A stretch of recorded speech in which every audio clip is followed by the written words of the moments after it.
This is my timeline. The final version will be 10 minutes long and it will take me around 4 hours to complete. A year ago, this would have taken me 12 plus hours easily, and I would have hated every second of it. So today I'm gonna walk you through my exact editing workflow, the software I use, my process from start to finish, and the shortcuts that save me hours.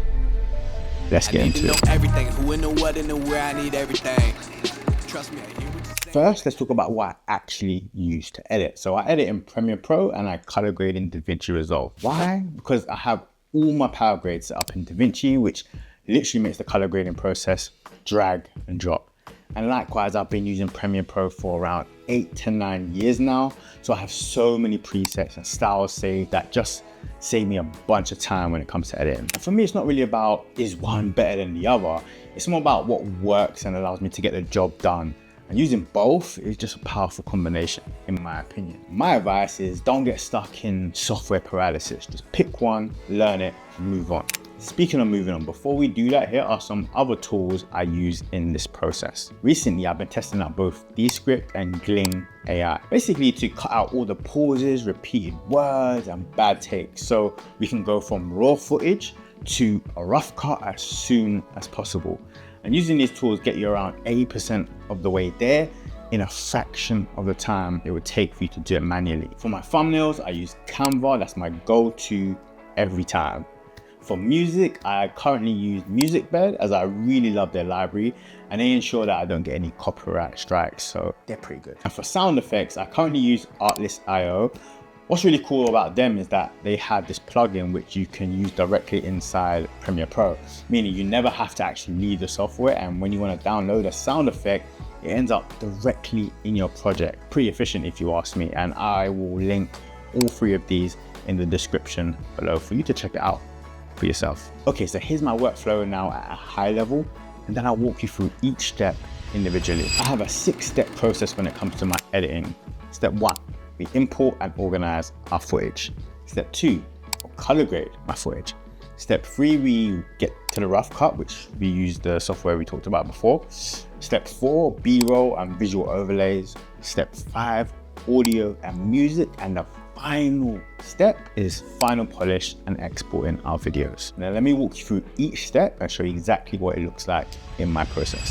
Step 1, we're going to import and organize. This is the most tedious part of the whole process, but I promise you it saves so much time later down the road. Okay, so do not skip this. Create a new project with clear naming. So for example, week 7, how I edit my YouTube video. Then we're going to import all our footage. I'm talking A-roll, B-roll, any screen recordings, music tracks, sound effects, everything. I'm gonna organize them into folders. This way, I'm not hunting through 50 different files when I need to find something. And then we're gonna quickly scan our footage. So what I'll do is I'll scrub through to make sure that everything is imported correctly.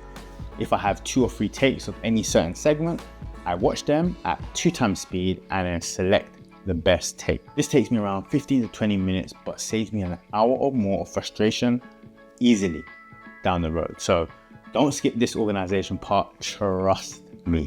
Moving on to step 2, color grading. Now this is the easiest part of the process for me because I've created a power grade that I can literally just drag and drop onto my footage and all my clips are instantly color graded. I actually created a carousel on this very topic, which I will link down below, and you can go check out to see exactly how I do this. And if you would like me to do a more in-depth walkthrough, I can always make a short video in the future. So let me know if that interests you at all in the comments. Moving on to step 3, which is arguably the most important part of this whole process because this is where the video starts to come together, okay? So our goal here is to get all our talking head footage onto the timeline and cut out the bad takes, pauses, and mistakes. And how do I do this? As I mentioned earlier, I have been using Descript and Gling AI for this to see which one works best and just to save me time. My first 5 videos I used Gling, which is a cheaper option and honestly a lot more simple and easy to work with in my opinion. For my most recent videos, I've been trying out Descript and it has a bit more of a learning curve, but it also has a lot more features baked in. Now, to use them very similarly. So what you do is drag all of our A-roll footage into the software, preferably in the order you want them to be put together. This is where our organization earlier comes in clutch. You can then select what you would like them to do. Cut out long pauses, cut out filler words, the ums and the ahs, cut out bad takes, enhance your speech. Usually I leave the enhancing speech for my actual editing software, but this option is here too. And a pretty cool feature specifically from Descript is that you can get AI to fix your wandering eyes and have them focus always on the camera.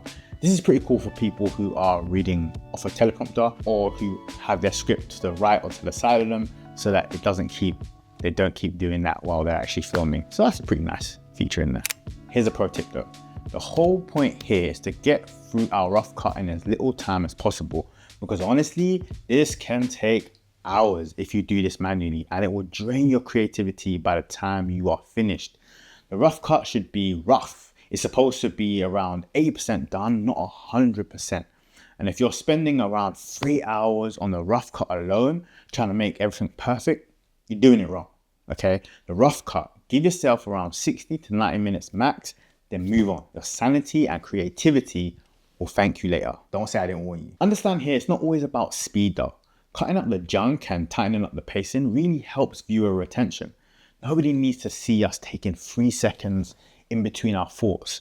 Always respect the viewer's time, but get in there. Next up is B-roll and visual elements. So this is what makes your video more interesting to look at, okay? Without B-roll, it's just me sitting here talking to you for 10 minutes straight. With B-roll, it kind of breaks it up a little bit and provides a bit more of an engaging experience. So this is my B-roll strategy. As I watch my video, I leave colored markers anywhere I think could do with some B-roll.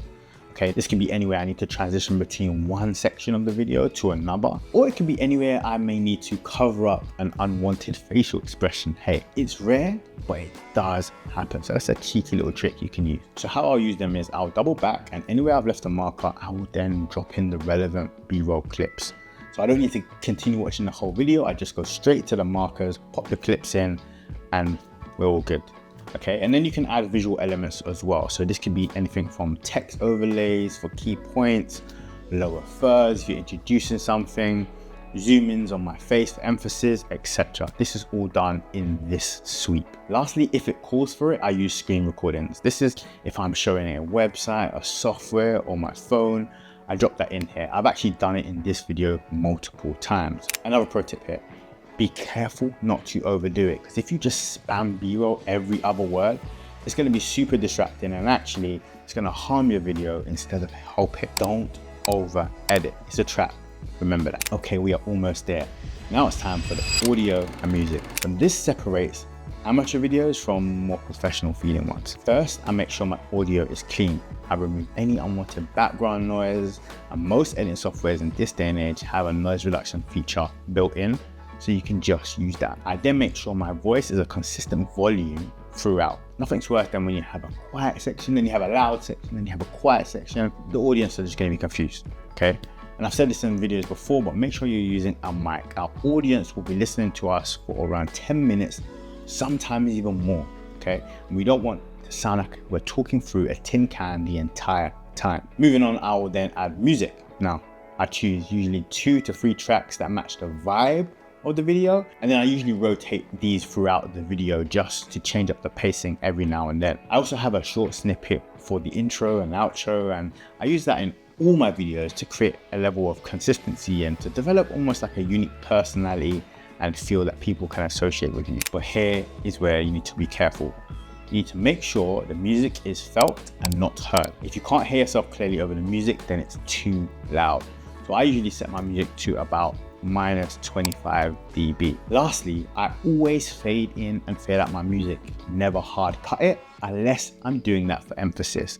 And this just makes it sound way more professional when you take the time to add these little details in. Okay, you know what that means. We are at the final step of this process, and that is polishing and exporting. Now, this is where I watch the whole thing back one last time, and in that last time I'm looking for any awkward cuts, any audio glitches, B-roll that doesn't really fit, and any pacing issues. Make our adjustments, and then finally check our audio. So I listen to the whole thing with my headphones on and without to make sure it sounds good on both. Now, in this next screen, I'm going to share with you my export settings. You might want to pause this video and take notes.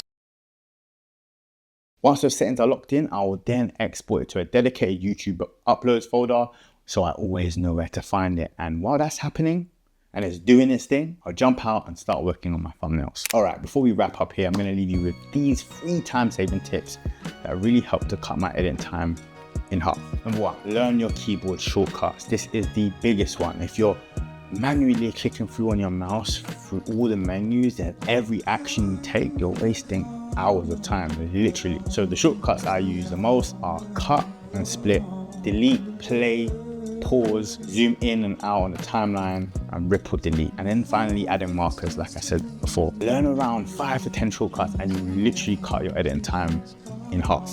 I promise you. Tip number 2, film all your B-roll in one session. I talked about this in previous videos, and organize it by type. So I have folders in my hard drive where I have stuff called workspace shots, walking movement shots, hands typing, working, environment, scenery. When I need B-roll, I just pull from these folders and I'm not scrambling to film new B-roll every single video, okay? This saves me probably 2 hours or something per video, all right?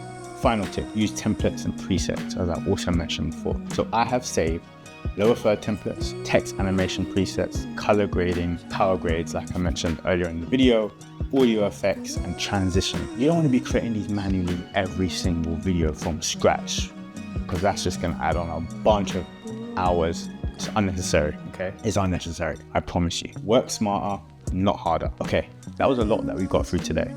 And this whole process can take anywhere between 4 to 5 hours, from importing the footage all the way to exporting the video. But that's what I've gotten it to now. So when I first started, it wasn't that fast, but that's what we're aiming for it to be, okay? So hopefully with practice and you having a system, you'll get close enough to that time frame. Is it perfect? No, but it's done, and it done beats perfect every single time. So drop a comment on what part of editing do you struggle with the most, or what do you want me to dive deeper into? Subscribe and like if you found this relatable in any way or useful in any way. And I will see you, I said I will see you in the next one.